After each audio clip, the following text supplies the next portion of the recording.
Naranasan mo na bang magpabago-bago ng iyong pasya dahil sa sobrang kaiisip? Yung unang pasya mo pala ang tama pero pinalitan mo pa dahil nagduda ka sa iyong unang naisip. Totoong mahalaga na pag-isipan natin ang ating mga pasyahin sa buhay, trabaho at negosyo. But sometimes overthinking hinders us from taking action. May panahon para mag-isip, may panahon para magpasya, at dapat may panahon din para umaksyon na. Magandang araw, ako si Maloy Malibiran sa Lumbides para sa Pro Tips, partner mo sa inspiradong trabaho at negosyong umaasenso. May nakapagsabing, the distance between your dreams and reality is called action.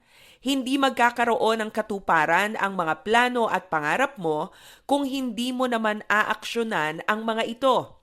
Narito ang ilang hakbang kung paano mo lalapatan ng gawa ang iyong mga plano. Una, step in faith. Tanggapin man natin o hindi, sa lahat ng ating ginagawa ay mayroon itong kasamang pananampalataya. You exercise trust and faith sa tuwing ikaw ay sasakay gamit ang Grab. Di mo naman kilala ang magmamaneho pero nagtitiwala kang dadalhin kanya sa destinasyong gusto mong puntahan. You exercise faith whenever you eat out in a restaurant. Hindi mo nakikita ang kusina ng restaurant, pero nagtitiwala ka na malinis at masarap ang pagkaing isa-serve sa iyo. Pananampalataya at tiwala sa Diyos ang kailangan.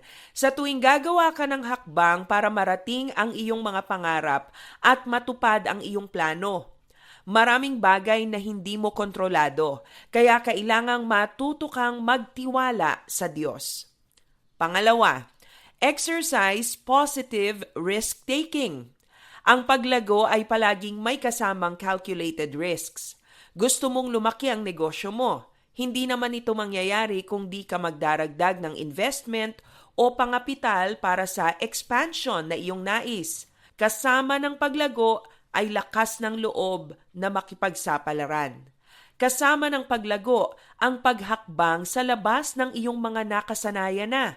Part of positive risk-taking is learning to leave your comfort zone to expand your borders and horizon. At pangatlo, turn every action into a learning opportunity. Sakaling hindi naging matagumpay ang aksyon na iyong ginawa, hindi pa rin ito maituturing na kawalan o kalugihan. Make every action an opportunity to learn. Kung tama ang iyong naging hakbang, pwede mo itong ulitin hanggang sa maging bahagi na ito ng inyong standards and procedure. Kung mali naman ang iyong aksyon, sa susunod ay alam mo na kung ano ang dapat na iwasan. In any case, there is a benefit in taking action. Ang sabi ni Pablo Picasso, action is the foundational key to all success. Ang hangad mo ba ay tagumpay sa iyong trabaho? Humakbang ka na at gumawa ng aksyon ngayon.